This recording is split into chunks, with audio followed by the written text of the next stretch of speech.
না, কিন্তু আমি দূর থেকে বাংলাদেশটাকে যা দেখি, যে বাংলাদেশটাকে চালাইতেছেন আপনারা তিনজন, যে সমন্বয়ক উপদেষ্টা পরিষদে আছেন সেই তিনজন, এবং আপনি এবং জনাব হাসনাত আব্দুল্লাহ, আপনারা পাঁচজন যদি ধরে নেই তাহলে এই যে কি জানি বলে নাগরিক কমিটির জনাব পাটোয়ারি, জনাব আক্তার, তারাও কিছুটা কিছুটা সরকার চালাচ্ছেন। আপনারা সব জায়গায় সালিশ মোকদ্দমা করতেছেন, আপনাদের কথায় আপনারা বদলি করতেছেন, আপনারা আপনাদের কথা আমি যা শুনি আর কি, এগুলি কি মিথ্যা? মানে উপদেষ্টাদের মধ্যেও অনেকে এটি দেখতেছেন যে আপনারা যেটা বলতেছেন, আপনারা যেদিকে যাইতেছেন দেশটা সেদিকেই যাচ্ছে।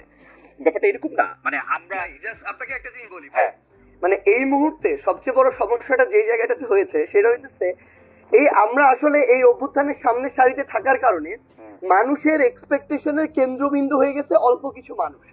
এবং এই এই জায়গাটাতে আমাদের এঙ্গেজমেন্টের জায়গা, যেমন আজকে যদি দেখেন আমার শহীদ পরিবার আজকে তাদের দ্রুত বিচারিক এই প্রক্রিয়ার জন্য তারা শাহবাগে আজকে অবস্থান করলো। এই শহীদ পরিবারের সাথে আমাদের গিয়ে কথা বলতে হয়, তাদের হয়ে কথা বলতে হয় দ্রুত যেন বিচারিক প্রক্রিয়াটা, অর্থাৎ সরকারের একটা অংশ হয়ে আমাদেরকে আবার এই মানুষগুলো লং টার্ম সাস্টেইনের জন্য বাংলাদেশের এই যে মানুষগুলো তরুণ প্রজন্ম যারা নতুন করে চিন্তা করছে, স্বপ্ন দেখছে, এই অভ্যুত্থানের স্পিডটাকে আমরা যদি ধারণ করতে চাই আমাদের ওইরকম একটা পলিটিক্যাল প্ল্যাটফর্ম প্রয়োজন যেটা থেকে আমরা নতুন করে এই স্বপ্নটা ক্যারি করা আমাদের বেস্ট ট্রাই করব। সেখানে আমাদের সময় দিতে হচ্ছে। আমাদের জায়গা থেকে আমাদের প্রত্যেকটা জেলা উপজেলা গিয়ে আমাদের যে নিজেদের যে প্ল্যাটফর্মগুলো সেগুলো গুছাতে হচ্ছে। এরপরে আমাদের যারা উপদেষ্টা রয়েছেন তাদের সাথে আমাদের যারা প্রতিনিধি সরকারে রয়েছেন তারা যখন সরকারে থাকেন উপদেষ্টা, কিন্তু তাদের সাথে আমাদের একটা আলাদা কমিউনিকেশন অবশ্যই থাকবে, কারণ ফিল্ডের অবজারভেশনটা আমাদের তাদেরকে দিতে হবে, তাদের সাথেও আমাদের গভর্নমেন্টের ওই রেসপন্সটা তাদের থেকে নিতে হবে। সো এই যে প্রত্যেকটা বিষয় যদি দেখেন প্রত্যেকটা বিষয়ে আমরা আমাদের জায়গা থেকে এগুলো বিভিন্ন ভাবে জনগণের এক্সপেকটেশন অনুযায়ী আমাদের কথা বলতে একটু শেষ করি ভাই।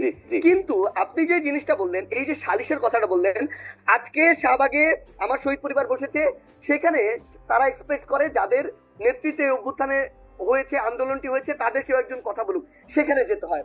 আজকে যখন আমরা আহতরা কোথায় বসে সেখানে যেতে হয়, সেটা তো অবশ্যই যাবেন সেটা তো অবশ্যই যাবেন। আমি আমি আমি বলি আপনারা কি ফোন করে এসপি বদল করেন বা একটা জিনিস বলি, হ্যাঁ সচিব নিয়োগে তদবির দেন? সবচেয়ে বড় সমস্যাটা এখন কোন জায়গায় হয়ে গেছে, যদি আপনি যে কোনো জায়গায় একটা সমন্বয়কের একজন নাম ব্যবহার করতে পারেন, স্পেশালি যাদের নাম সবাই চেনে, তাহলে আপনার সাতকুল মাপ। ইভেন বাংলাদেশের সবচেয়ে বড় যে পলিটিক্যাল যে রাজনৈতিক দলগুলা, এই বড় রাজনৈতিক দলের যেই রাজনৈতিক ব্যক্তিত্বের নাম আপনি জানেন, বাংলাদেশের অধিকাংশ মানুষ জানে, তারাও সুযোগ পেলে এরকম দু একজন সমন্বয়কের নাম ব্যবহার করে বিভিন্ন জায়গায় বদলি করায়, বিভিন্ন জায়গায় বিভিন্ন তদবির করে। নাম ব্যবহার করলে বদলি হয়, এটাই সবচেয়ে বড় সমস্যা। আমরা তো কখনো চাই না যে এটা হওয়া উচিত, কিন্তু সবচেয়ে বড় কথাটি হচ্ছে যে জায়গাটাতে এই যে বাংলাদেশের এতদিনের যে কালচার, নাম ব্যবহার করে এতদিন শেখ হাসিনা, গণভবন 32 এসব নাম ব্যবহার করে বদলি হইতো, এখন তারা মনে করে যাদের নেতৃত্বে অভ্যুত্থান হয়েছে তাদের নামটা যদি ব্যবহার করি, এবং এই যে আমরা যাদেরকে কেন্দ্র করে এখন আমলাতন্ত্র পরিচালিত হচ্ছে, জুডিশিয়ারি পরিচালিত হচ্ছে, কিংবা অন্যান্য যে প্রতিষ্ঠানগুলো পরিচালিত হচ্ছে, তারা তো ওই ট্রেডিশনে অভ্যস্ত, তাদের রক্তে কিন্তু এই সুপারিশ, তদবির, ক্ষমতার অপব্যবহার